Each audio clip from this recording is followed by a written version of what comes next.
નમસ્કાર, વીટીવી ન્યૂઝના વિશેષ કાર્યક્રમ મહામંથનમાં આપનું ખૂબ ખૂબ સ્વાગત છે. હું છું આપની સાથે વત્સલ. આજે મહામંથનમાં સ્માર્ટ સિટી સુરતની વાત કરવી છે. સ્માર્ટ સિટીના સ્માર્ટ અધિકારી અને સ્માર્ટ સત્તાધીશોની વાત કરવી છે. સ્માર્ટ સિટીના સ્માર્ટ પ્રી મોન્સૂન પ્લાનની વાત કરવી છે. વાત સુરતીઓની પીડાની, સુરતીઓના બળાપાની અને સમસ્યાની કરવી છે. સુરતીઓના સવાલને વાચા આપવી છે. પહેલા વરસાદમાં તો કુદરત માથે ઓડિયો ઘોડિયો નાખીને સત્તાધીશો અને અધિકારીઓ છૂટી ગયા. ભલે લોકોના કરોડો રૂપિયાના સામાન ધોવાઈ ગયા, ખાવા ધાન ન રહ્યા, તેમ છતાં અધિકારીઓ તો ઓફિસમાં ગાંઠિયા ફાફડાની ઉજાણી કરી અને તે દુનિયાએ જોઈ હતી. ચાલો માની લઈએ કે પહેલા રાઉન્ડમાં વરસાદ વધુ હતો તો સમસ્યા સર્જાઈ, પણ જ્યારે માત્ર સામાન્ય જ વરસાદ પડે અને માત્ર 2 ઇંચ જ વરસાદ પડે અને એટલા વરસાદમાં જ પાણી ભરાઈ જાય તો શું? તો કોની નિષ્ફળતા? જો કરોડો રૂપિયાનો ખર્ચ પ્રી મોન્સૂન કામગીરી માટે થતો હોય અને કરોડોનો ખર્ચ આમ સામાન્ય વરસાદમાં જ પાણીમાં ડૂબી જાય તો ખરેખર મહાનગરપાલિકાના અધિકારીઓ, સત્તાધીશો અને કહેવાતા જનપ્રતિનિધિઓએ પણ વિચાર કરવો જોઈએ કે તમે શું કરી રહ્યા છો. તમારે પોતે જ તમારી કામગીરીનું મૂલ્યાંકન કરવું જોઈએ. હવે આ મુદ્દે સત્તાપક્ષ અને વિપક્ષના પ્રતિનિધિનું શું કહેવું છે એ પણ સાંભળીશું આજના મહામંથનમાં.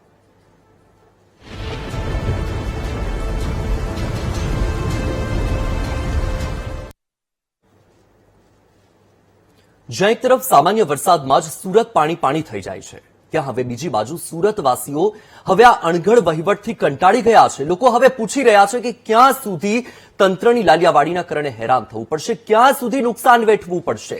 લોકોમાં આક્રોશની સાથે ઘણા બધા સવાલો પણ છે. એ જ સવાલો સાથે આજની ચર્ચામાં આપણી સાથે એસએમસી પૂર્વ મેયર જગદીશ પટેલ, કોંગ્રેસ પ્રવક્તા ડોક્ટર નિકુલ પટેલ, સામાજિક કાર્યકર જિગ્નેશ ગાંધી અને પીપલોદના સ્થાનિક રહેવાસી ચેલના જૈન જોડાયા છે. આપ સૌનું મહામંથનમાં ખૂબ ખૂબ સ્વાગત છે. સૌથી પહેલા ચેલનાજી, હું આપની પાસે આવવા માંગુ છું. સ્થાનિક લેવલે શું પરિસ્થિતિ છે? આજે સામાન્ય જ વરસાદ પડ્યો અને તેની સાથે આજે સુરતના જે રસ્તાઓ છે એમાં પાણી ભરાયું હોય તેવી સ્થિતિ હતી. તમે ત્યાંના સ્થાનિક છો તો કેવી પરિસ્થિતિ તમે જોઈ ત્યાં? હું સુરતની એક જિમ્મેદાર નાગરિક છું અને પણ હું જોઉં છું કે સુરત એક વિકાસ પણ અહીંયા જયારે આપણે સડકો જોઈએ વરસાદની બારિશમાં એટલા ખાડા પડી ગયા તો આ સુરત માટે એક સારી વાત નહીં કહેવાય. નરેન્દ્ર મોદી સુરતમાં અને આપણા નેતાઓ જ્યાં અહીંયા સુરતમાં આવીને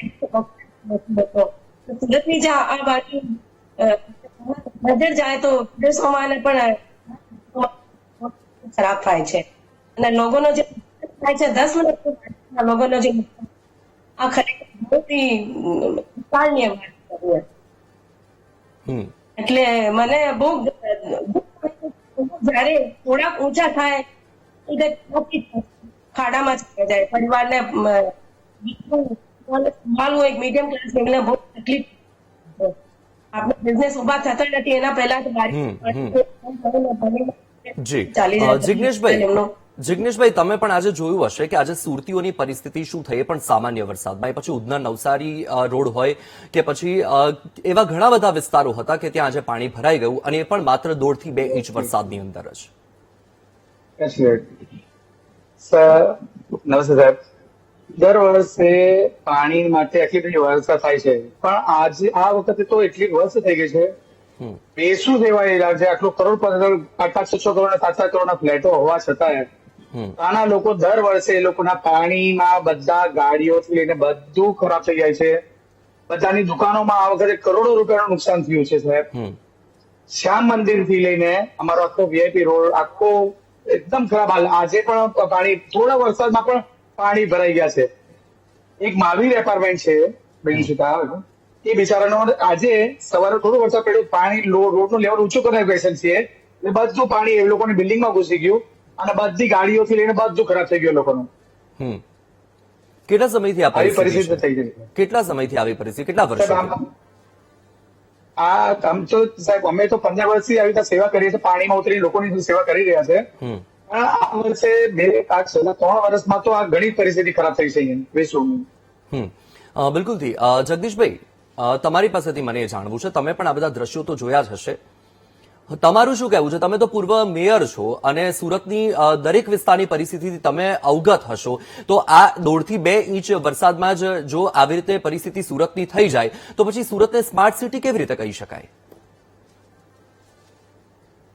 વાત સાચી છે આપની. પાણી ભરાવાની સમસ્યા એ ગંભીર પણ કહી શકાય અને પાણી ભરાવાની સમસ્યા છે એ દર વખતે વરસાદમાં જે થતી હોય છે, પણ 1.5-2 ઇંચના વરસાદમાં જે થાય છે એ બહુ લાંબા સમય સુધી ભરાવો થાય કે એવું નથી. એ તો વરસાદ પૂરો થતા થાય, પણ આગળના દિવસે જે ખાડીઓ ઓવરફ્લો થઈને પાણી આવ્યું એ ખરેખર ગંભીર કહી શકાય એ પ્રકારની સમસ્યા હતી અને એના કારણે સુરતીઓને ખૂબ પરેશાન થવું પડ્યું. એ વાત સાચી છે અને એ પરિસ્થિતિ છે એ પરિસ્થિતિ અનેક પરિબળોના કારણે આવતી હોય છે ને. એક આ પરિબળોને જ્યાં સુધી એના માટેનો જે પ્લાન છે એ પ્લાન પૂર્ણ નહીં થઈ જાય, એની આખી કામગીરી પૂરી નહીં થઈ જાય, ત્યાં સુધી આ પરિસ્થિતિ જે છે એ પરિસ્થિતિમાંથી ક્રમશઃ રાહત મેળવીને આપણે સંપૂર્ણ રાહત તરફ જવું પડે એ પ્રકારની સ્થિતિ અત્યારની સંજોગોમાં છે.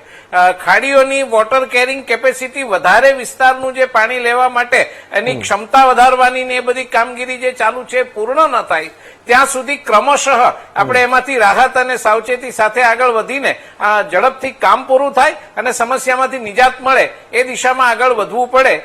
એ માટેની તૈયારીઓ રાજ્ય સરકાર અને કેન્દ્ર સરકાર સ્તરથી પણ એ બાબતની તૈયારીઓ જે કંઈ અપડેટ થતું જાય, વસ્તી વધારો થતો જાય, વિસ્તાર વધતો જાય, એને એપ્રોપ્રિએટ પ્લાન પણ અપગ્રેડ કરીને એમાં જે કંઈ કરવામાં આવી રહ્યું છે તજજ્ઞોના માર્ગદર્શન નીચે કરવામાં આવ્યું છે અને ઝડપથી પૂર્ણ થાય એટલે આ સમસ્યા છે એમાંથી આપણને મુક્તિ મળી શકે સુરત શહેરને. બાકી અન્ય શહેરોમાં કે અન્ય વિસ્તારોમાં પણ ભારે વરસાદના કારણે જે water logging for the time Bing થાય છે એ તો વરસાદની સાથે સબસાઇડ થઈ જતું હોય છે, પણ ખાડી ઓવરફ્લો કે નદી ઓવરફ્લો જે થતી હોય છે એ સમસ્યા માટે કાયમી અને લાંબા ગાળાના પ્લાન જે કંઈક પૂર્ણ થાય ત્યાં સુધી આપણે ક્રમશઃ એમાંથી મુક્તિ મેળવવા માટે પ્રયાસ કરવો પડશે. અચ્છા, તો એ પ્લાન ને પ્રશ્નોની આપણે ક્રમશઃ ચર્ચા કરીશું, પણ એ પહેલા આપણે નિકુલભાઈના પણ આપણે નિવેદનો લેવા છે. એમનું શું કહેવું છે? નિકુલભાઈ, કેટલા વર્ષોથી સુરતમાં આ પરિસ્થિતિ છે? કારણ કે અત્યારે આપણને જગદીશભાઈએ કહ્યું કે ભાઈ સમય લાગશે, તમારું શું કહેવું છે?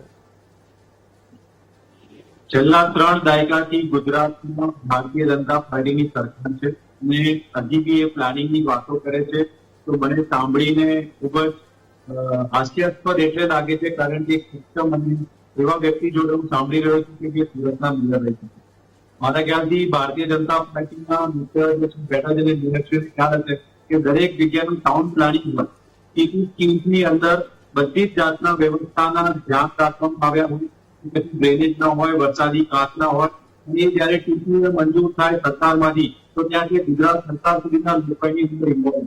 ખાસ કરીને ટાઉન પ્લાનિંગ વિભાગ જે હોય છે એના એન્જિનિયર હોય છે, એ બધું ધારો કે પ્લાન કરીને કેટલા લોકો ત્યાં રહેવા આવશે, કેટલા વરસાદ પડે છે અને બધા જ માપદંડો લઈ ડ્રેન વોટર હાર્વેસ્ટિંગ ની વાત હોય, વોટર સ્ટ્રોમની વાત હોય, બધી વસ્તુનું ધ્યાન રાખવામાં આવતું હોય. પરંતુ જયારે એને બનાવવાના ત્યારે કામગીરી હોય જે પ્રકારના ભ્રષ્ટાચારો બહાર આવે છે અને જે ભ્રષ્ટાચારના લીધે જે એકચ્યુઅલ ઇમ્પ્લિમેન્ટેશનમાં એના જે યોગ્ય કામગીરીના ઘણી વખત અભાવના લીધે આ રીતના વોટર લોગિંગ જોવા મળે છે. ઘણા લોકો સ્થાનિક રીતે રજૂઆતો કરતા હોય છે કે ભાઈ જ્યાંથી પાણીનો મૂળભૂત પ્રવાહ છે કે જે મૂળ સ્ત્રોતમાં એટલે કે તાપી નદીમાં વળી જતો પ્રવાહ હોય એના જે વચ્ચે રિટેનિંગ વોલ્સના જો કોઈ પ્રશ્ન હોય કે વોટર લોગિંગના પ્રશ્નો હોય, સામાન્ય દર વખતે એક જ જગ્યાના હોય તેમ છતાં એના કોઈ યોગ્ય આવી નથી રહ્યા એવું આપણે ક્રમશઃ કેટલા વર્ષોથી જોઈ ગયા. અને આ ભાગના રૂપે આપણે જોયું કે ધારો કે વરસાદ પડે ને મારા સાહેબ કહે છે કે પાણી નીકળી જાય છે તો એ તો સામાન્ય વસ્તુ છે, પણ પરંતુ વરસાદથી કલાકો સુધી ભરાવો રહેવું, એ લોકોના વોટર લોગિંગ થવા, ત્યાંથી નિકાલ ના થવો, આ બધી જ સમસ્યાઓથી સુરતના રહેવાસીઓ જે પીડાય છે એ આજની વાત નથી, ગયા વર્ષેની આ જ રીતના થયું છે. 1100 રૂપિયાના વળતર ચૂકવવા માટે એક શું કહેવાય કે નાગરિકે પોતે સરકારને કીધું છે કે આવી રીતના તમારે કે રાહત પેકેજ આપવા હોય તો આપવું નહીં. ઓકે, નિકુલભાઈ, દર વખતે જયારે ચોમાસું આવવાનું હોય કે ચોમાસાની શરૂઆત થતી હોય તો પ્રી મોન્સૂન પ્લાનની વાતો કરવામાં આવતી હોય છે. નિષ્પક્ષ થઈને તમે કહેજો કે જો તમારે સુરતના પ્રી મોન્સૂન પ્લાનને રેટિંગ આપવાનું હોય તો તમે 10 માંથી કેટલા આપો? આખા સુરતની નહીં, હું તો આખા ગુજરાતની પ્રી મોન્સૂનની કામગીરી હંમેશા કરોડો રૂપિયા ખર્ચા થતા હોય છે. એની અંદર તમારા પીટ હોલ્સ ને ક્લિયર કરવાના હોય છે, તમારા જે પીટ હોલ ટુ પીટ હોલના જે કેચમેન્ટમાં જે સ્લજ ભરાઈ ગયો હોય એના ક્લિયરન્સ તમને. પરંતુ મેં મારી નજરે જોયું છે કે તમે જાઓ એટલે ત્યાં ભાગનું ખોલે. તમે રેટિંગ કેટલા આપશો નિકુલભાઈ? હું 2 કે 3 થી વધારે મારી કોઈ ઈચ્છા નથી આપવાની, કારણ કે વડોદરા શહેરમાં એક 20 કરોડની ગટર લાઈન નવી બની રહી છે. ઓકે નિકુલભાઈ આવું છું તમારી પાસે જગદીશભાઈ હું તમારી પાસેથી જો રેટિંગ માંગુ તો તમે કેટલા રેટિંગ આપો પ્રી મોન્સૂન પ્લાન એક્ટિવિટીને? ડેફિનેટલી 10 માંથી 10 તો ન જ આપું. એક વાત નિશ્ચિત છે, પણ સુરત મ્યુનિસિપલ કોર્પોરેશનના ઓફિસર્સ જે કામગીરી કરે છે એ મેં નજીકથી જોઈ પણ છે, એટલે સ્વાભાવિક રીતે હું 8 રેટિંગ એટલા માટે આપું કે એમને મેં રાત દિવસ કામગીરી કરતા પણ જોયા છે. પણ જયારે એમને જે કંઈ એવરેજ હોય એના કરતા ખૂબ વધારે વરસાદ હોય તે વખતે એમની સમસ્યાઓમાં પાણીની વચ્ચે ઉભા રહીને પણ મેં એ બાબતમાં એ લોકોને રાહતની કામગીરી કરતા પણ જોયા છે.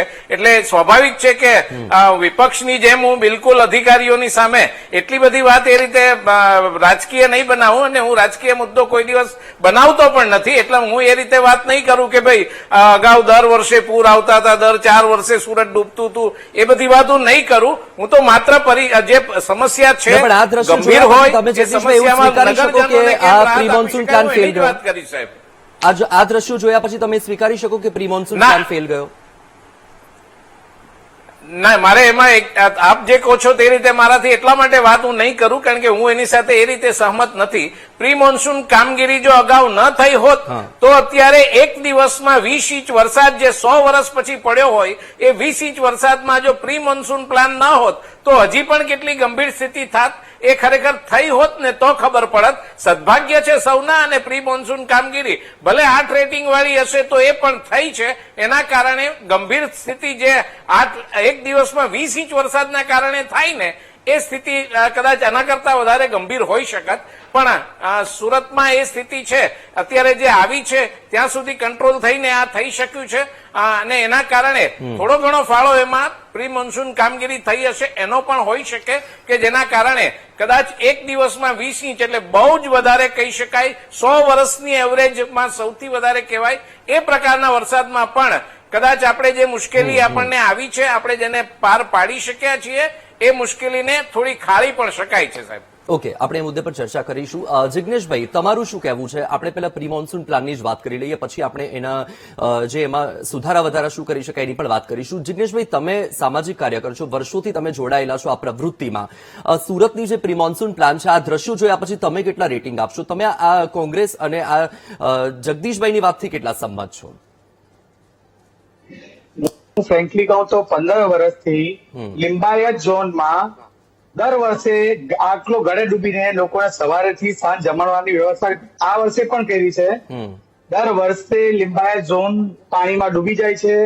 કોઈ ખાલી કાગળ પર જ છે ત્યાં કામગીરી, કોઈ જાતની કામગીરી થતી નથી. આટલા વર્ષોથી 15 વર્ષથી હું જોઈ રહ્યો છું. હું જાતે રહીને સેવા કરું છું. નો ડાઉટ એસએમસી સેવા કરે છે, કામ કરી રહી છે, એ કામ સારા જ કામગીરી કરે, પણ એક જ જગ્યા પર દર વર્ષે 15 વર્ષથી પાણી એક જ વખતે ભરાયા કરે છે. એ કેટલા વખતથી મેયર સાહેબ હતા, જગદીશભાઈ બી હતા એ ટાઈમ પર, તો એ ટાઈમ પર બી એના પછી પણ હમણાં બી એ થયું. હજુ પણ પાણીની સમસ્યા જેન્ટ્સની તસત છે, હજુ પણ ત્યાં આવે છે. એટલે મારા તરફથી 5 રેટિંગ હશે. અચ્છા, ચેલ્લાજી, ટૂંકમાં તમારા તરફથી કેટલા રેટિંગ તમે આપશો પ્રી મોન્સૂન પ્લાનને? 5 રેટિંગ આપું છું. અચ્છા, તો હવે આપણે સુધારાની જરૂર છે. બિલકુલથી. જગદીશભાઈ, હવે આપણે એ મુદ્દે વાત કરીશું કે કેટલાક એવા સ્પોટ છે કે જે લો લાઇંગ એરિયા છે કે પછી એવા નિશ્ચિત સ્પોટ છે કે જ્યાં વર્ષોથી આ પરિસ્થિતિ થાય છે. વર્ષોથી જયારે વરસાદ પડે ત્યારે ત્યાં પાણી ભરાય જ છે ને અચૂક પાણી ભરાય છે. તો પછી શું જયારે આપણે ચંદ્ર પર જવાની વાતો કરતા હોઈએ, આ ટેકનોલોજી આટલી વિકસી ગઈ છે તો આટલા વર્ષો પછી પણ એ એરિયામાં પાણી ન ભરાય તેના માટે કંઈ ન થઈ શકે? કારણ કે દર વખતે જયારે વરસાદ આવે ત્યારે પછી એ મુદ્દો થાય કે એક સાથે આટલો બધો વરસાદ પડી ગયો. તો ભાઈ વરસાદ છે ને તો કોઈ ખાડી નથી શકવાની, તો એક સાથે પણ પડી જાય, આપણને ખબર જ છે.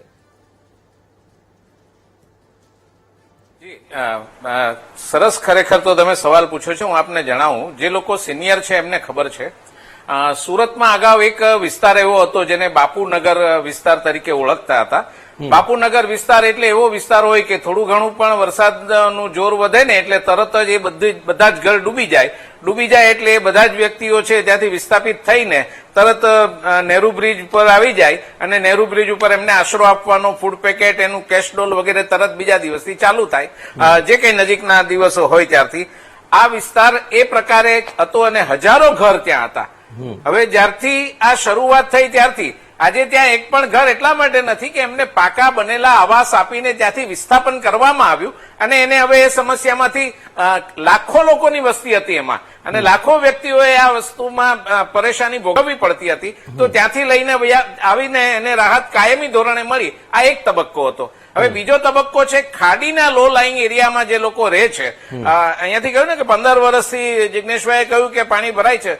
જ્યારે પણ ખાડીમાં ઓવરફ્લો થાય ને પૂર આવે, ઓવરફ્લો થવા માટે પણ કારણો છે, કારણ કે ખાડીઓ છે એ પલસાણા, કડોદરા, બારડોલી એ વિસ્તારમાંથી જે વરસાદ પડે એનું પાણી કેરિંગ કરીને દરિયા સુધી લઈ જતી આ ખાડી છે. સુરતમાં એક પણ ટીપું વરસાદ ન પડ્યો હોય તો પણ એ ખાડીમાં ફ્લડ આવી શકે જો ઉપરવાસમાં વરસાદ હોય તો. પણ ત્યાં રહેનારા જે છે એમને વિસ્થાપિત કરીને નવા ઘર બનવાના આપવાના ને એ બધા તબક્કાઓ છે. એમાં કાયદાકીય રીતે જે એમની પાત્રતા વગેરે ચકાસવાની ને કામગીરી છે. આજે આખા દેશમાં સૌથી વધારે આ પ્રકારના ઘર બનાવીને સુરત મ્યુનિસિપલ કોર્પોરેશને લોકોને આપ્યા છે, પણ તેમ છતાં પણ એ કામગીરી એ તરત પૂરી થઈ જઈ શકે કે રાતોરાત આવતા વર્ષે કોઈ નહીં રહે એ પ્રકારની કામગીરી નથી. તબક્કાવાર કરવાની કામગીરી છે. લાખો મકાનો બનાવ્યા પછી હજી પણ બીજા વ્યક્તિઓ એવા છે કે જેને અહીંયાથી બહાર કાઢીને આપણે વિસ્થાપિત કરવાના છે. એટલે મેં આગળ પહેલા આપને કહ્યું ને, આપનો સવાલ ખૂબ સરસ છે કે ક્યારે આ થાય, પણ આના તબક્કા પ્રમાણે ચાલતું હોય છે ને એ પ્રમાણે વસ્તી જે નવી વધતી જાય એમને પણ ત્યાં રહેવાના બદલે અન્ય કોઈ જગ્યાએ એ લોકો રહેવાનું જો એ કરતા હોય તો એના માટે વધારે રાહતજનક થાય. સુરત મ્યુનિસિપલ કોર્પોરેશન તો જેટલા પણ આવા વ્યક્તિઓ કે પરિવારો હશે એના માટે જે પાત્રતા ધરાવતા હશે એના માટે કાયમી રાહત માટે આ પ્રકારની કામગીરી કરે છે. એનું મેં દાખલો તમને એટલા માટે બાપુનગરનો આપ્યો કે આજે પણ એવું બન્યું છે. નહીતર બાપુનગર જે સિનિયર લોકો છે એને બધાને ખબર જ હશે એ પરિસ્થિતિ અને કાયમ જ આ સ્થિતિ આવતી એમાંથી કાયમી ધોરણે મુદ્દાથી આપણે આગળ વાત કરીશું. નિકુલભાઈ, જ્યારે વિપક્ષ જનતાની પાસે મતની અપેક્ષા રાખે છે તો જનતાની પણ સીધી રીતે વિપક્ષની પાસે અપેક્ષા હોય કે વિપક્ષ સત્તા પક્ષને સવાલ પૂછે કે સત્તા પક્ષના કાન મરોડે અને જગાડે. જ્યારે ક્યારે કોઈ પણ આવી પરિસ્થિતિ થાય છે ત્યારે નો ડાઉટ કે વિપક્ષ વિરોધ કરે છે, દોષના ટોપલા સત્તા પક્ષ પર ઢોળે છે, નાખે છે, વોટેવર. પણ વિપક્ષનું કામ તો એ પણ છે ને કે ભાઈ વર્ષોથી જે વિસ્તારમાં પરિસ્થિતિ છે તો જ્યારે ચોમાસું આવશે, પાણી ભરાશે અને એ વિપક્ષને પણ ખબર છે, તો શું પૂર્વ તૈયારી રૂપે વિપક્ષ એમાં કોઈ કામ ન કરી શકે? તમે ખૂબ સરસ સવાલ એટલે પૂછ્યો, કારણ કે આ મુદ્દા જોડે હું પોતે મારા વોર્ડમાં અટેચ છું. વિશ્વામિત્રી નદીમાં અગોરા મોલ દ્વારા 60 મીટરનું દબાણ કરીને રિટેનિંગ વોલ બનાવવામાં આવી. એ રિટેનિંગ વોલ બનતી હતી ને એના ઉપર મેં મૂકીને વિરોધ કર્યો હતો અને જીડીપીઆર એક્ટ પ્રમાણે જેને વાંધો રજૂ કર્યો હોય સૌથી પહેલો વાંધો રજૂ મેં કર્યો. બરાબર છે. ત્યારે મ્યુનિસિપલ કમિશનર એના પર કોઈ સુનવાઈ નથી. આખી રિટેનિંગ વોલ બની ગઈ. અમે હાઈકોર્ટમાં ગયા. હાઈકોર્ટે કીધું કે એની માપણી કરું. ત્યારે કલેક્ટર હતા શાલિની અગ્રવાલ. હું નામ સાથે કહીશ. શાલિની અગ્રવાલ બેને માપણી કરાવી અને ભારતીય જનતા પાર્ટીના સરકારમાં માપણી થઈ એવું કહેવાય ગુજરાતમાં અને વડોદરામાં, કારણ કે ટ્રિપલ એન્જિન સરકાર હતા 2014 થી. તો અમે લોકોએ કોર્ટમાંથી માપણી માટે જયારે મંજૂરી લઈ જાય તો કલેક્ટરે એવું કીધું કે 60 મીટરનું આ સિસ્ટમમાં દબાણ થયેલું છે અને ત્યાર પછી એના માટે તોડવા માટેની રજૂઆત મ્યુનિસિપલ કમિશનરને કરી, પણ કોઈ જાતની હલનચલન નહીં આ સરકાર દ્વારા, એ ચૂંટાયેલી પાસ દ્વારા. એના પછી વડોદરા તમે જુઓ તો કેટલી વાર ડૂબ્યું, 3 વાર તો ડૂબી ગયું. હવે એના પછી શાલિની અગ્રવાલ બેન પોતે મ્યુનિસિપલ કમિશનર થઈ ગયા અને જયારે પોતે કલેક્ટર તરીકે માપણી કરીને અને જયારે મ્યુનિસિપલ કમિશનર તરીકે આવ્યા ત્યારે અમે એમને રજૂઆત કરી કે હવે તમે તોડો. તો કેમ નથી તોડતા? કોના દબાણમાં નથી તોડતા અધિકારીઓ? વિપક્ષ તરીકે સતત રજૂઆત કર્યા પછી બી આ સત્તામાં બેઠેલા લોકોની લાગણીઓને ધ્યાનમાં નથી રાખતા. એવી સ્પષ્ટ ઉદાહરણ હું તમને સ્વયં હું મારો જાત અનુભવ કહેવા માંગુ છું. અને જો લોકો રજૂઆત કરે છે કે આ લો લાઈન એરિયા છે, અહીંયા રિટેનિંગ વોલ બનાવ્યું છે, અહીંયા તોડવાથી પાણીનું વહેણ જતો રહેશે. હું તો એટલું સમજુ છું કે પાણી પોટેન્શિયલ ડિફરન્સ થી ખોરાય એટલે કે પ્રેશર ડિફરન્સ થી અને લો લાઈન એરિયા કંટ્રોલ મેપ જો સુરત શહેરનો અભ્યાસ કરવામાં આવે ને તો મારા ખ્યાલથી 100% સોલ્યુશન થઈ શકે છે. પરંતુ ભારતીય જનતા પાર્ટીના વિકાસના મોડેલની અંદર જે રીતના બિલ્ડરો પુરાણ કરી અને જે મૂળભૂત સ્ત્રોતોને જે લોકોને જે પ્રયત્ન કરે છે એના લીધે આ જે પાણી છે વળતા પાણી થઈ જાય છે અને એના બેક. તો વિપક્ષ તરફથી એવી કોઈ કામગીરી થાય છે કે કયા કયા વિસ્તારની અંદર પાણી ભરાય છે એ વિસ્તારનું તમે એક લિસ્ટ બનાવો અને ત્યાં શું સમસ્યા છે એ સમસ્યા સુધી તમે એની તમે રજૂઆત કરો, જે તે લાગતા વળગતા જે સત્તાધીશો છે તેને કે ભાઈ આ વિસ્તારની અંદર પાણી ભરાય છે તો તમે અહીંયા કઈ કામ કરો? મેં તો ઉદાહરણ આપ્યું સાહેબ. હવે બીજું ઉદાહરણ આપ્યું. હું વડોદરા શહેરમાં હું ઓવરઓલ સુરતની વાત કરું છું નિકુલભાઈ, કે કોંગ્રેસ એવું કોઈ કામ કરે છે કે સુરતના કયા કયા વિસ્તાર લિસ્ટ બનાવો? હું બનાવીશ એવી કહું છું, પણ હું તમને આ ઉદાહરણ આપું છું. તમે કહો છો એની પાસે સુરતના અમારા આગેવાનો એની સરકારનું ધ્યાન દોર્યું છે, જાગૃત નાગરિકોએ બી ધ્યાન દોર્યું છે. આપણી વચ્ચે પેનલ મેમ્બરમાં બી એક સ્વયંસેવી સંસ્થાના વ્યક્તિ એમણે બી રજૂઆત કરી છે. પણ આ સંવેદનશીલ સરકાર કઈ રીતના કામગીરી કરે છે હું લોકોને જણાવવા માંગુ છું આપણા માધ્યમથી. અને એમને જો લોકોની ખરેખર ચિંતા હોત, પ્રતીતિ હોત, તો કદાચ આના નિરાકરણો એમણે જ સોલ્વ કર્યા હોત. પરંતુ એ નથી થઈ રહ્યા. એટલા માટે હું આ તમારા માધ્યમથી ખૂબ સરસ મુદ્દો છે કે વરસાદ પડે અને 2 કલાક પાણી ભરાય ને તો યોગ્ય છે, પરંતુ વરસાદ પડે 2.5 ફૂટ તમારે 600 દિવસ સુધી ઘરમાં પાણી રહે ને એ અયોગ્ય છે. ઓકે, જિગ્નેશભાઈ, તમે અલગ અલગ ક્ષેત્રમાં ફરતા હશો અને છેલ્લા ઘણા વર્ષોથી આ કામ કરો છો, તો તમારા હિસાબથી સુરતના એવા કયા વિસ્તાર છે કે ત્યાં એસએમસીએ વધારે ધ્યાન આપવું જોઈએ અને ત્યાં કામગીરી કરવી જોઈએ કે જેથી કરીને આ સમસ્યાનું કોઈ નિવારણ આવે? વધીને એક તો લિંબાયત ઝોન ને કરવા જેવું છે. એક વેસુ ઝોન આ વખતે સખત ઇફેક્ટેડ થયો છે. સખત નુકસાન થયું છે લોકોને. નુકસાન એટલે ઘણું નુકસાન સાહેબ, ઘણું નુકસાન. બિઝનેસ થી લઈને લોકોના ગાડી ઘોડાથી લઈને બધું ખલાસ થયું. કારણ કે બધા પાર્કિંગ અંડરગ્રાઉન્ડ છે. બધું પાણીથી, બધી ગાડીઓથી લઈને બધું તહેસ નહેસ બધું ફિનિશ થઈ ગયું છે લોકોને. બધી દુકાનોથી ઘણું નુકસાન, એટલે કરોડો રૂપિયાનું નુકસાન થયું છે સાહેબ. નો ડાઉટ બીજેપી ગવર્મેન્ટે આ વખતે બહુ સારી પહેલ કરી છે. સર્વિસ સાહેબે અને બધાએ બહુ સારી પહેલ કરીને બધાને રાહત સારી પહોંચાડી છે. આ વખતે બધાના ઘરે જઈને જાતે જઈને કર્યું બહુ સુંદર કામગીરી કરી છે. એના માટે અમે બિરદાવશું એમને, નો ડાઉટ. અમે કોઈ પોલિટિકલ મેટર નથી, પણ જે કામ થયેલું છે એ બરાબર છે, પરફેક્ટ છે, ઘણી વાત છે. આ બધા ઝોનોમાં સાચે કામની જરૂર છે સાહેબ. વેસુમાં 2 વાર આખા રોડ ઉપર થઈ ગયા. હવે એટલા બધા ઉપર થઈ ગયા કે જે બીજા બિલ્ડિંગ જે નીચે હતા એમાં બધું પાણી જવાનું ચાલુ. એટલે એ જો પ્રોપર કામગીરી નથી થઈ રહી સાહેબ. એમાં વેસુના લોકો સતત આજે બી તમે જોશો, આ બધા તમે વિડીયો જોઈ રહ્યા છો, એ વેસુના જ છે આજના પણ. એ ત્યાં સખત પાણી ભરાય છે સાહેબ, ને ત્યાંના લોકો સખત ત્રાહિમામ થઈ ગયા છે. તમારા હિસાબથી કઈ ખામી રહી જાય છે? એવા કયા કારણો છે કે તેના કારણે આ પરિસ્થિતિ ઉભી થાય છે? એ છે કે શું થયું કે પાણી જયારે ભરવાનું ચાલુ થયું તો લોકોએ શું રોડનો લેવલ ઉપર કર્યું. રોડના લેવલ એટલા ઉપર થઈ ગયા કે જે પાણી છે તો પાણી તો એની જગ્યા કરવાનું છે, તો પાણી હવે બધા પાર્કિંગમાં અને બધે જવાનું ચાલુ થઈ ગયું. એ તો પાણી તો કશે નહીં છે, એટલે શું રોડ ઉપર ચડી ગયા, મોટો થઈ ગયા, અને બધા પાણીઓ બધી નીચે જે બધું હતું એ બધા નીચે દુકાનો બધે બધા મોલોમાં અને બધામાં જવાનું ચાલુ થઈ ગયું. અચ્છા, ચેલનાજી, તમારા હિસાબથી તમારા વિસ્તાર કે તમારી આસપાસના વિસ્તારોમાં એવી ક્યાં ખામી રહી જાય છે કે તેના કારણે આ પરિસ્થિતિ થાય છે, અને સ્થાનિક લેવલે લોકોની અપેક્ષા શું? હું નસીબ વાંચું કે આ વર્ષે પણ વેસુ ને વીઆઈપી એરિયા બહુ તકલીફ થઈ છે લોકોને. આ વખતે તકલીફ નથી થઈ. જેમ ત્યારે તકલીફ થઈ પાછળ, એટલે બધી જગ્યા સારું. હું સુરતમાં બહુ પ્યાર, બહુ સારું છે, પણ સારું કરવું જે ગટરના ઢાંકણ છે, પાછું જે કચરા છે નિકાલ છે, આ વસ્તુ અવેર રહે તો નાગરિક જાગૃત હોય તો બધું સારું કરી શકે છે. આપણે પણ મળીને સારું કામ.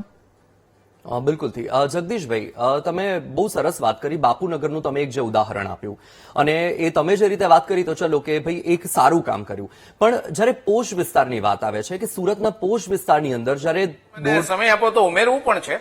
જે વખતે તમારી સાથે મને ચર્ચા કરવી છે, આગેવાનો હતા, નામજોગ આપણે એમાં ખાલી પૂર્તિ કરવાથી આપણે ખ્યાલ આવશે એટલા માટે કે તે વખતના વિપક્ષના જે કઈ આગેવાનો હતા એ સાથે રહ્યા હતા અને સાથે રહીને કહ્યું કે આપણા સુરતની સમસ્યા છે, કોઈ રાજકીય પાર્ટીની નથી. બધાએ સાથે રહીને એમનું વિસ્થાપન, એમને ફોર્મ ભરાવ્યા, નવા ઘરમાં શિફ્ટ થવાનું હતું, એની પાત્રતા, યોગ્યતા બધું ચકાસવામાં મદદ કરી. બંને પક્ષોએ સાથે રહીને આ કામ કર્યું અને આજે આખો વિસ્તાર છે એ સંપૂર્ણ આનંદિત ફ્રી થઈ શક્યો. જગદીશભાઈ, અત્યારે એ જ વાત છે કે સમય દોષારોપણ કરવાનો નથી, આરોપ પ્રત્યારોપનો નથી. અત્યારે બંને પક્ષે સાથે મળીને જ કામ કરવું જોઈએ કે જેથી કરીને સુરતની જનતાની જે સમસ્યા છે તેનું નિવારણ આવે. તમે બાપુનગરની વાત બહુ સરસ કરી, પણ જયારે પોશ વિસ્તાર સુરતના કે જે 1.5 ઇંચ 2 ઇંચ વરસાદની અંદર પાણી થઈ જતા હોય તો શું ડ્રેનેજ નેટવર્ક ફેલ ગયું?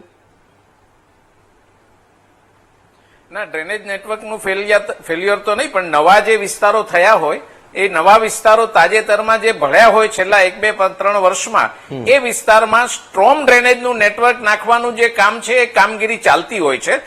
મહાનગરપાલિકાનો વિસ્તાર જે ભૌગોલિક રીતે હોય છે એનું એક્સપાન્શન થયું હોય છે, લગભગ ડબલ થી વધારે વિસ્તાર થયો હોય. જેમ વિસ્તાર વધે એટલે તરત ને તરત એમાં આ નેટવર્ક વિકસિત નથી થતું, એ ક્રમશઃ થતું જાય છે. અને પહેલી પ્રાયોરિટી સ્ટ્રોમ ડ્રેનેજની નથી હોતી, પહેલી પ્રાયોરિટી પાણી અને ગટરની હોય છે, વરસાદી પાણીની નથી હોતી. એટલે વરસાદી પાણીની લાઈનનું નેટવર્ક જ્યાં સુધી સંપૂર્ણ ન થાય ત્યાં સુધી આ કામ ક્રમશઃ આગળ વધારવું પડતું હોય છે, એક વાત હોય છે. અને બીજું, લો લાઈંગ એરિયામાં જે લોકો રહેતા હોય છે એને અવારનવાર આ બાબતમાં યોજનાકીય લાભ આપવા છતાં, વેઇટિંગ પીરિયડ અમારો એ બાબતનો ખૂબ ઓછો હોવા છતાં પણ એ બાબતમાં પૂરતી જો તકેદારી લેવામાં આવે તો પેલું કહે ને કે 15 વર્ષથી દર વખતે આપણે ત્યાં પાણી ભરાય, તો એ લો લાઈંગ એરિયા છે ને ખાડીના કિનારે મોટા ભાગે આ પ્રકારની જે પરિવારો વસે છે એમને ત્યાં હોય છે. ત્યાંથી એમણે જો શિફ્ટ થઈને આ યોજનાઓનો લાભ લઈને પણ કાયમી નિજાત મેળવવી હોય તો બે પ્રકારથી આ થઈ શકે. એક તો ખાડીમાં દબાણ જે હોય તે પણ ઓછું થઈ શકે અને એમની પોતાની પરેશાની પણ ઓછી થઈ શકે. અને સરકારની જે યોજનાઓ છે ખૂબ એ બાબતમાં લોકોને રાહત આપનારી હોય છે, એટલે એનો લાભ લઈને પણ ઝડપથી બધાને કોઈ પણ પ્રકારની ગેરસમજ વગર પાત્રતા ધરાવતા વ્યક્તિઓને આ માટે દોરવા જોઈએ, એક વાત છે. અને બીજી વાત છે કે બાંધકામ જયારે થાય છે ને, જયારે આપણે જમીનમાં પાણી ઉતરવા માટે એક ઇંચ જગ્યા નથી છોડાતી, એ એક થોડી ગંભીર પ્રકારની કહી શકાય એવી બાબતો હોય છે. આપણા વિધિન અવર પ્લોટ આપણે પ્લાન મૂકીએ છીએ અને છેલ્લામાં છેલ્લી ઇંચ સુધી આપણે એને કોન્ક્રીટથી આપણે જડી દઈએ છીએ, એના કારણે જે અંદર ઉતરતું પાણી છે એનું પ્રમાણ ઓછું થઈ જાય છે. વિસ્તાર તો વધે એટલે એના ઉપર વરસાદ તો જે પડવાનો છે એ કુદરતી ક્રમ છે, પણ આ બધી સમસ્યાઓ છે એમાંથી સાયન્ટિફિક રીતે અને તજજ્ઞોની માર્ગદર્શન નીચે સુરત મ્યુનિસિપલ કોર્પોરેશન પણ કામ કરી રહ્યું છે. પણ જયારે પૂરું થશે, સંપૂર્ણ પ્રોજેક્ટ પૂરા થાય ત્યાં સુધી એક કામ છે તબક્કાવાર આપણે આગળ વધારવું પડે. આ સ્થિતિમાં આપણે સુરત મ્યુનિસિપલ કોર્પોરેશન છે એની પણ જે કામગીરી છે એને યોગ્ય રીતે આપણે જો એમાં કઈ શરત ચૂક હોય તો તજજ્ઞો પ્રમાણે થાય છે. આ પ્લાન કોઈ સુરત મ્યુનિસિપલ કોર્પોરેશનના સ્તરે પણ નથી બનતો, આ ગેરીમાં મંજૂર કરાવેલા પ્લાન હોય છે અને રાજ્ય સરકાર અને કેન્દ્ર સરકારના તજજ્ઞો સાથે આ કામ થતું હોય છે. એટલે એ પ્રમાણે એમાં એક સમય પણ નિશ્ચિત થતો હશે ને કે આટલા વર્ષોની અંદર આ પ્લાન પૂરો થઈ જાય, કેટલો સમયગાળો લાગે? કારણ કે જયારે એક વિસ્તારની અંદર 15 વર્ષ સુધી પાણી ભરાતું હોય તો શું 15 વર્ષ સુધી એસએમસી એ સમસ્યાનું નિવારણ ન લાવી શકે? એ જે 15 વર્ષની વાત કરે છે ને વત્સલભાઈ, એ ખાડી કિનારાની જ વાત છે. અને ખાડીપુર છે એ વરસાદ કરતા જુદી સમસ્યા છે. ખાડીપુર છે ખાડીમાં જે કંઈ છે એના માટેની આ સમસ્યા છે. વરસાદની સમસ્યા છે સ્ટ્રોમ ડ્રેનેજ સાથે સંલગ્ન સમસ્યા છે. એટલે આ બંને અલગ છે. આ વખતે બે સાથે હતું એના કારણે એની અસર છે વધારે જણાઈ અને વધારે મુશ્કેલી પડી. બે અલગ હોય તો આ સમસ્યાઓ અલગ અલગ રીતે થતી હોય છે. એટલે એ બંને જુદી વાત હોય છે. પણ મેં કહ્યું એમ કોઈ પણ પ્રોજેક્ટ આગળ ચાલે ત્યારે આ રીતના વરસાદ આવે તો સાહેબ ખાડીપુર તો આવવાનું ને, પાણી ખાડીનું પાણી ઉભરાઈને ઓવરફ્લો થાય એ જુદી વાત હોય. નહીં હું આપને સમજાવું, ખાડીમાં પૂર આવે એ પૂર ત્યાંથી વગર વરસાદે પણ આવી શકે એ મુશ્કેલી હોય, અને વરસાદનું પાણી હોય સ્ટ્રોમમાં જતું સુરત શહેર પૂરતા વરસાદનું પાણી હોય, એ બંને ભેગી થાય ત્યારે સમસ્યા વકરતી હોય છે. પણ મેં આગળ કહ્યું એમ કે ખાડીમાં પાણી આવે ત્યારે વગર વરસાદે સુરતમાં વરસાદ ન હોય ને સુરતમાં પૂરની સમસ્યાનો સામનો કરવો પડે એ જુદી રીતે, એટલા માટે મેં વાત કરી આપને. સોલ્યુશન શું? સોલ્યુશન એટલું જ છે કે ખાડીની કેરિંગ કેપેસિટી જેટલી છે એટલી કેપેસિટી પ્રમાણે પૂરેપૂરા દબાણો હટાવવાનું જે કંઈ કામ છે એ કામ પૂરું કરવું જોઈએ. એમાં કોઈ પણ પ્રકારની ભલામણ વગર, કોઈ પણ પ્રકારની શેષરમ વગર જેમણે પણ ત્યાં મકાનો બાંધી દીધા છે એમણે સ્વેચ્છાએ પણ નીકળીને અન્યત્ર વ્યવસ્થા જે છે એનો લાભ લેવો જોઈએ. અને કોર્પોરેશને પણ, હાલના જે કોર્પોરેશનના શાસકો હોય તેણે પણ કોઈ પણ પ્રકારની શેષરમ વગર જે દબાણ હોય એને શેષરમ કરતા હે, એમાં મારે અહીંયા શબ્દ વાપરવો કે ખબર નથી, એમાં કરુણાને સ્થાન નથી. કારણ કે ક્ષણિક કરુણા જો આપણે રાખવા જઈએ તો કાયમી એમની મુશ્કેલીઓ વધતી જાય છે. એટલે આ બધી બાબતોને એક સાથે એપ્લાય કરવામાં આવે તો મને એવું લાગે છે કે આપણે ખાળી શકીએ. બાકી કાયમી નિકાલ માટે તો ફરી આપણે કુદરત કેટલો વરસાદ નાખે છે એના આધારે પ્લાનિંગ કરવું એ અનિવાર્ય બને. આપણા ઘરે સાહેબ 10, 15, 20, 25 વ્યક્તિઓની બધી વ્યવસ્થા હોય પણ 100 માણસો આપણી સામે આવીને ઉભા રહે તો આપણે અન્ય વ્યવસ્થા તરત જ એની વૈકલ્પિક શોધવી પડતી હોય છે. આ રીતે વરસાદનું પણ આપણું જે એવરેજ હોય, સુરતમાં એવું છે કે એક કલાકમાં 1 ઇંચ વરસાદ પડે, એવો પછી 3 કલાકમાં 3 ઇંચ પડે, 5 કલાકમાં 5 ઇંચ પડે. ત્યાં સુધી મોટા ભાગે જો પ્રી મોન્સૂન કામગીરી પ્રોપર થાય તો કઈ વાંધો નથી, પણ 1 કલાકમાં 2 ઇંચ વરસાદ પડે તો ફોર ધ ટાઈમ બિંગ પાણી એમાં ભરાય. એ વખતનો આ સિનારીઓ ને એ પ્રમાણેનું સ્ટ્રોમ નેટવર્ક હતું. સ્ટ્રોમ નેટવર્ક બહુ જ ઓછા શહેરોમાં છે, એમાંનું સુરત છે. પણ એ બાબતમાં જયારે એક સાથે 20 ઇંચ વરસાદ અને એની ઇન્ટેન્સિટી વધારે હોય ત્યારે એ નેટવર્ક ઊણું ઉતરે છે. એ વાત સાચી છે, હું એ વાત સ્વીકારી પણ લઉં છું. પણ એ વરસાદની ઇન્ટેન્સિટી આધાર પર એનું અસર થતી હોય છે એ વાત પણ એટલી સાચી છે. એટલે આ સમસ્યા જે છે એ સમસ્યાને ટેકનિકલ તજજ્ઞ અને એ બધા દ્વારા વાત કરીને એને ઉકેલવાના પ્રયાસ કોર્પોરેશને કર્યા છે. એ પૂરા થાય ત્યારે આમાંથી સંપૂર્ણ નિજાત મળે એવું મારું માનવું છે. ને એ બાબતમાં હું જયારે જે જગ્યાએ વ્યવસ્થામાં હતો ત્યારે મને ખબર હતી કે એ પ્રમાણેનું આ આયોજન અહીંયાથી ચાલુ કરવાનું, એ તમામ પ્રક્રિયા છે એ શરૂ કરવામાં આવી હતી. ઓકે, આપણે એ મુદ્દે વાત કરીએ. નિકુલભાઈ, તમારો મત શું છે? હમણાં પેનલમાંથી એક મિત્રએ કીધું કે રોડ બનાવવાની કામગીરી, હું એમની વાત જોડે સહેમત છું. ઇન્ડિયન રોડ સ્ટેન્ડર્ડ એવું કહે છે કે જયારે બી તમે રીકાર્પેટિંગ કરો તમારે ઇનિશિયલી એનો જેટલો બી ડામર હોય એને તમારે રિવોલ્વ કરવો પડે, એટલે ઉખાડવો પડે. પરંતુ તમે જોશો આખા ગુજરાતમાં રીકાર્પેટિંગ વખતે કશે બી રોડ ઉખાડવામાં નથી આવતો અને લેયર બાય લેયર એ જયારે વધતો જાય છે તો તમારા જમીની જે મકાનો છે રોડ કરતા નીચે થઈ જાય છે. સેકન્ડલી જે ફ્લો થવા માટેની જે કેપેસિટી હોય એ જગ્યાએ શું થાય છે કે રોડ એક બંદરી તરીકે કામ કરે છે અને એના લીધે પાણીના જે ફ્લો હોય છે એ ઘટી જાય. એટલે મારી સરકારને અનુરોધ છે, જો તમે તેજબના સ્ટાન્ડર્ડ ની વાત કરતા હોય તો જયારે રોડ બનતા હોય તો આની વસ્તુ જો ધ્યાન રાખવામાં આવે તો મારા ખ્યાલથી ઘણા બધા પ્રશ્નો નિરાકરણ આવી શકે છે. કારણ કે ultimately road is acting like a dam. They are not, એ લોકો પાણીને વહન થતા રોકી રહ્યા છે. એક એટલું જ કહેવા માંગીશ કે જ્યારે પાણીનો જે વહન ક્ષમતા છે એ વહન ક્ષમતાના કરતા વધે તો ડેફિનેટલી એના બ્લોકિંગ થવાના છે, પરંતુ થોડા ટાઈમ એને કઈ 2-3 દિવસ માટે હોય કે એવું ના હોવું જોઈએ. સેકન્ડલી તમે કન્ટુર મેપ અભ્યાસ કરીને જો લો લાઇન એરિયાને પોકેટને આઈડેન્ટિફાઈ કરી અને તાપી નદીની અંદર પાણીનું સ્તર નીચું હોય તો ડેફિનેટલી બધું જ પાણી વહન થઈ જવું જોઈએ એવું કહે છે. પરંતુ મેં કીધું એ પ્રમાણે વિકાસની દોડમાં જે રીતના મહાનગરપાલિકાઓ બિલ્ડરોની પરવાનગી આપીને જે રીતના કન્સ્ટ્રક્શન સાઇટ જે અવરોધો બિલ્ડર બિલ્ડિંગ બનાવે છે એનું ધ્યાન તંત્ર રાખતું નથી. એના લીધે આ બધા રિટેનિંગ વોલ બનતા જાય છે અને પાણીની વહન ક્ષમતા ઘટે છે. બધા બેક વોલના લીધે ભરાવાની જે કેપેસિટી છે વધતી જાય છે અને લોકોને નુકસાન થઈ રહ્યું છે. મારા ખ્યાલથી જે કરુણાની વાત મારા મિત્ર કરી રહ્યા છે તો એ જ કરુણા બિલ્ડરો જે બી રસ્તામાં આવતો એ બધાને ઉડાવવું. અગોડા મોલનું કોઈ પણ જાતનો ડિમોલિશનના કોઈ પણ જાતના એક્ટિવિટી થયા નથી આજના દિવસ સુધીમાં. આજે વાતે બી 2015 ની હું કહું તો આજે 11 વર્ષ થઈ ગયા.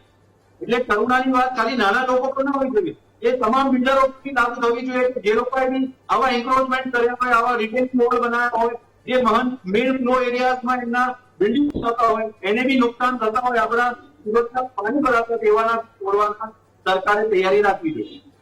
બિલકુલથી. જિગ્નેશભાઈ, તમે સામાજિક કાર્યકર તરીકે જ્યારે ફરજ બજાવી રહ્યા છો તો તમે ક્યારેક કોઈ સ્થાનિક લોકોની સાથે કે આ સમસ્યાઓને લઈને ક્યારેક તમે કોઈ એસએમસીના અધિકારી છે કે કોઈ જનપ્રતિનિધિ છે તેમના સુધી રજૂઆત કરી હોય અને એ રજૂઆત બાદ તમને શું પ્રતિક્રિયા મળી? અમે ઘણી વાર કહી છે કે દર વર્ષે પાણી ભરાય છે, દર વર્ષે અમે લોકો જઈએ છીએ વાત કરવા માટે અને એમના તરફથી નો ડાઉટ અમને સપોર્ટ મળે છે. અમે ગાડી બધા પાણીમાં ઉતરીને સેવા આપીએ ત્યારે એ લોકો બી એસએમસી ની ટ્રેક્ટરોથી લઈને બધી સેવાઓ અમને આપે છે. એ લોકો એસએમસી અને અધિકારીઓ બી સાથે જ આવે છે અમારી સાથે આવે છે. નો ડાઉટ સપોર્ટ બહુ ઘણો મળે છે એસએમસી તરફથી પણ. એટલે જિગ્નેશભાઈ, સપોર્ટ કરવું અને તમને હેલ્પ કરવી અને તમારી રજૂઆત જે છે એનું નિવારણ લાવવું, એમાં તમારી કેટલી રજૂઆતનું નિવારણ આવ્યું? હજુ તક તો એવું કોઈ નિવારણ થયું સાહેબ. બસ એમ બતાવે છે ખાડી સફાઈ કરતા કરી રહ્યા છે. એના માટે આ વખતે મારા ખ્યાલ છે 78 કરોડ રૂપિયાનું કંઈક પ્લાનિંગ હતું, કઈ થયું. આ ભાઈ આવ્યા ખાડીનું સફાઈ કરવા માટે આવ્યા, 2 દિવસ અને 3જા દિવસે પાણી આવ્યું તો એ પણ ડૂબી ગઈ. જે સફાઈ કરવાનું હતું ટ્રેન હતી એ પણ ડૂબી ગઈ. એટલે કામ બચા પણ બધું સ્ટોપ થઈ ગયું. નોટા પછી પછી પાછું ઉતર્યું, પછી એને બહાર કઢાવી પાછું કામ ચાલુ કર્યું એ લોકોએ. તો પછી કેમ એ રજૂઆત પર કેમ કામ નથી થતું? તમને શું લાગે છે ક્યાં ખામી રહી જાય છે કે આટલી રજૂઆતો પછી? કારણ કે જ્યારે સ્થાનિક લેવલે પણ લોકો એવું કહેતા હોય છે કે વારંવાર રજૂઆત પછી પણ સમસ્યાનું નિવારણ નથી આવતું, અને એક સામાજિક કાર્યકર તરીકે તમે પણ જ્યારે એવું કહો છો કે ભાઈ રજૂઆત કરી પણ એનું કોઈ નિવારણ ન આવ્યું, તો પછી ક્યાં ખામી રહી જાય છે? ના, એવું નથી કે ખામી રહી જાય છે, એવું નહીં. કરે છે એ લોકો લેવલથી કરતા હોય છે, એવું નથી એક્ઝામ સ્ટોપ નથી. એ લોકો લેવલથી કામ કરે છે. દૂધમાં રહું છો અને દહીંમાં પણ રહું છું એવું થઈ ગયું અત્યારે. ના એવું નહીં. એટલે એ લોકો એકદમ પ્રોપર વેથી નથી કરતા, કરે છે. બસ હું એટલું કે કરે છે, પ્રોપર વેથી નથી થતું. પણ નિવારણ આવ્યું, એક પણ સમસ્યાનું નિવારણ આવ્યું, એક પણ રજૂઆતનું? તો પછી તમે એવું કેવી રીતે કહી શકો કે કામ થઈ રહ્યું છે? ઓકે, કઈ વાંધો નથી. ચેલનાજી, તમારું શું માનવું છે? તમે ક્યારેક રજૂઆત કરવા ગયા હોવ તો તમને કેવા અનુભવ થયા? તમારી રજૂઆત સાંભળવામાં આવી? એ સમસ્યાનું કોઈ નિવારણ આવ્યું? ચેલનાજી, ત્યારે અમે લોકો કહીએ કે સુરતમાં પણ જયારે હું જોઉં છું કામ પણ કરે છે, એવું નથી કરતી હું, બે બાજુની વાત નથી કરતી. કામ કરે છે, સારું કામ કરે છે. જે છે આગળનો 5 વર્ષનો આગળનો વચારીને કામ કરે, પબ્લિક બધી જાતે બાંધક હોય છે, પ્રોજેક્ટ ચાલે છે, બધું સડકો ઊંચી થાય, બ્રિજ બને, એના લીધે પછી જ આપણે 5 વર્ષ 10 વર્ષ 15 વર્ષનો આપણે એવી રીતે આપણે કામ કરવું જોઈએ. તો આપણે થોડી બારિશનો તો ઠેકાણો નથી, આ માટે નથી થતી તો તકલીફ છે, તકલીફ છે. એટલે આપણે વધારે થઈને આ જ વિચાર આપણે કામ આગળ કરીશું, આપણે સારી રીતે પ્રોબ્લેમ બહાર બિલકુલ જી. અને જે તકલીફ લીધે તો કદાચ તકલીફો ઓછી થશે. 100%. જગદીશભાઈ, તમે કહ્યું કે આ વખતે પહેલા રાઉન્ડની અંદર ખાડીપુર અને વરસાદી પાણી બે એક સાથે થઈ ગયા અને બંને સમસ્યા ભેગી થઈ અને તેના કારણે આ આફત આવી. ચલો માની લઈએ, પણ આજનો મુદ્દો છે કે આજે તો ખાલી 2 ઇંચ વરસાદ પડ્યો અને 2 ઇંચની અંદર ઉધના નવસારી જે મેઇન રોડ છે ત્યાં પાણી ભરાઈ ગયા. વેસુ શ્યામ મંદિર, VIP રોડ, ઉધના રેલવે નજીકનું ગરનાળું, એવી તો ઘણી બધી જગ્યાઓ હતી કે જ્યાં 1.5 થી 2 ઇંચની અંદર પાણી ભરાઈ ગયા. તો પછી હવે આજે તો ખાડીપુર પણ નહોતું. વાત સાચી છે આપની વત્સલભાઈ, આજે એ બન્યું, પણ મારી આપને ખરેખર હા એ થયું વત્સલભાઈ. મારી આપને વિનંતી છે કે એમાં કેટલા સમય સુધી ભરાય એ પણ આપણે કરીએ ને તપાસ, તો મારી વાત કદાચ આપને સમજાશે. બે વાત અલગ કેવી રીતે છે. એટલે આપની વાત સાચી છે, પાણી ભરાયા અને આજે ઓછા વરસાદ હતા ને પાણી ભરાયા, પણ કેટલા સમયમાં એ પાણી તરત તંત્ર પેલા જેમાં નેટવર્કમાં જતું રહ્યું એમાં કેટલી મિનિટો લાગી એ પણ આપના પેલા સ્ટાફ દ્વારા કરાવો છો તો ખ્યાલ આવશે કે ખરેખર પરિસ્થિતિ જે છે એ બે અલગ કેવી રીતે હોઈ શકે. એટલે આપની બંને વાત સાચી છે, પણ તેમ છતાં આજે જે કઈ ઘટના હતી એ આ પ્રમાણેની હોય છે. એટલે વરસાદની ઇન્ટેન્સિટી છે એમાં હું કહું છું એમાં ખોટું એટલા માટે નથી કે વિસ્તારશઃ આ પ્રમાણે બને છે અને એની ઇન્ટેન્સિટી જયારે વધારે હોય છે ત્યારે ફોર ધ ટાઈમ બિંગ એ પાણી જે અંદર નેટવર્કમાં જાય છે એનો સમય થતો હોય છે અને એ બહુ વધારે કઈ કલાકોમાં પણ નથી હોતો. એક ક્ષણિક મિટિંગોમાં હોય છે ને મિનિટોમાં હોય છે ને થોડી વાર રાહ જોતા એ નીકળી પણ જતું હોય છે. ઓકે, મુદ્દા સહ આપણે વાત કરીશું. હવે ટૂંકમાં સમયનો અભાવ છે. આ સમસ્યાનો ઉકેલ શું? અને તમે પણ એક મેયરના પદ પર રહી ચૂક્યા છો, તો તમારા તરફથી પણ રજૂઆતો થતી હશે કે ટકોર થતી હશે, તો હવે આ મુદ્દે તમે આગળ શું કરશો? તમારા તરફથી શું રજૂઆત કે પગલાં હશે? વત્સલભાઈ, મારી પાસે જો પૂરતો સમય હોય તો મને આ બાબતે મને ટેકનિકલ કહેવામાં પણ રસ છે. સુરતમાં 3 પ્રકારના પૂર આવતા હતા ને Surat is known for flood prone zone, એટલે વધુમાં વધુ પૂરનો સામનો સુરતે કર્યો છે. 3 પ્રકારના પૂર આવે, એક નદીનું પૂર આવે, બીજું ખાડીનું પૂર આવતું અને ત્રીજું વરસાદી પાણીના કારણે જે પૂર આવતો હોય, ઇન્ટેન્સિટી વધારે હોય તે આવતો હોય. 3 પ્રકાર હોય. સુજ્ઞાબેન ભટ્ટ નામના એક મેજિસ્ટ્રેટના નેતૃત્વમાં એના માટે એક કમિશન બન્યું હતું. એને જે ભલામણો કરી એનો અમલ ચાલુ થયો છે. તાપી નદીના પાળા અને કેરિંગ કેપેસિટી વધારવાનું કામ પણ એ અંતર્ગત જ ચાલી રહ્યું છે. નવો વિયરકમ કોઝવે બનાવવાનું કામ છે એ પણ એના અંતર્ગત જ આ થઈ રહ્યું છે અને કેન્દ્ર સરકારની 900 કરોડની આ ગ્રાન્ટના કારણે આ કામ આગળ ચાલી રહ્યું છે. ત્રીજું છે એ ખાડી છે એનું એલાઇનમેન્ટ કરીને એની કેરિંગ કેપેસિટી વધારવાનું કામ ચાલે છે. ચોથું કામ એ છે કે બહારથી સુરત શહેરની બહારથી જે પાણી ખાડીમાં આવતું હોય છે એને કેવી રીતે ડાયવર્ટ કરવાનું એ પણ કામ અત્યારે આયોજન હેઠળ છે. અને છેલ્લે નવો વિસ્તાર જે સુરતમાં ભળ્યો છે એ વિસ્તારમાં સ્ટ્રોમનું નેટવર્ક છે એ ખૂબ ઝડપથી વિકસે, ગટર અને પાણીનું પૂરું થાય એટલે તરત એનું ચાલુ થાય. આ પ્રકારના કામો વત્સલભાઈ ચાલી રહ્યા છે. પણ મેં બહુ જ નિખાલસતાથી આપને કહ્યું કે કામ પૂર્ણ થાય ત્યારે આ સમસ્યા છે એ સંપૂર્ણ રીતે ઉકલી શકે. અત્યારે નદીનું પૂર આપણે ખાલી શક્યા છીએ. પહેલા જે દર 2-3 વર્ષે આવી જતું એના બદલે આટલા વર્ષોથી આપણે એનો સમયગાળો ખૂબ લંબાવી શક્યા છીએ. એટલે ફ્લડ પ્રોન ઝોન અને એ શહેરમાં પણ આપણે તબક્કાવાર કામ કરી શક્યા છીએ.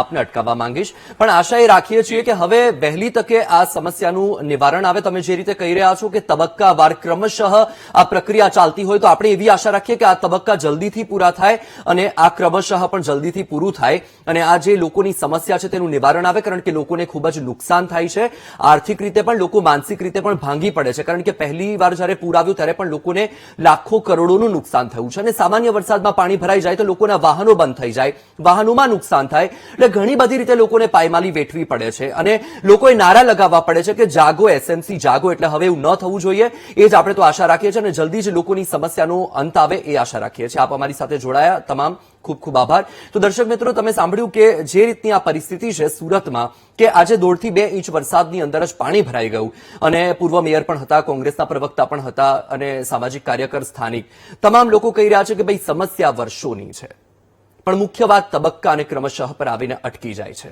હવે ક્યારે આ સમય પૂરો થાય છે અને ક્યારે લોકોને પીડાથી, સમસ્યાથી છુટકારો મળે છે એ તો સમયની સાથે ખબર પડશે.